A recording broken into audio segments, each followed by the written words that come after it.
Un peu de décence, Madame Pélico, voilà le genre de réaction qu'on voit depuis maintenant quelques heures sur Internet suite à la nouvelle exposition de sa vie privée. Mais cette fois, posons franchement la question, qui va trop loin, Gisèle Pélico, ceux qui transforment désormais sa reconstruction en feuilleton People, c'est vous qui allez me le dire. Alors évidemment, elle a connu le pire avec ce qui lui est arrivé, mais quelque chose pour certaines personnes fait que, voilà, Gisèle Pélico pose problème. C'est sa surexposition, c'est la recherche de cette exposition, la recherche des caméras pour Gisèle Pélico après le drame.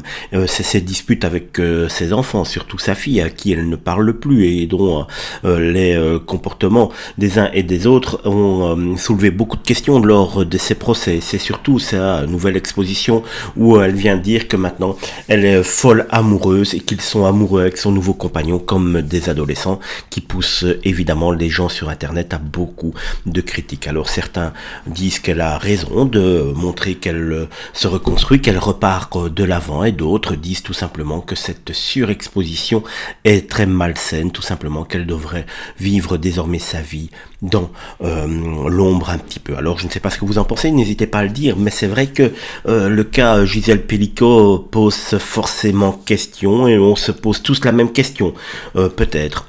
En tout cas, moi, je me la pose. Si cela nous serait arrivé, ce genre de catastrophe, de drame, tout simplement, est-ce que la suite aurait été aussi médiatique que celle que Gisèle Pélico veut donner à sa vie? Je ne sais pas, je n'ai pas les réponses. J'attends, en tout cas, les vôtres. Voilà pour la nouvelle sortie de Gisèle Pélico. Nous sommes fous amoureux avec son nouveau compagnon qui pose problème pour certains sur Internet.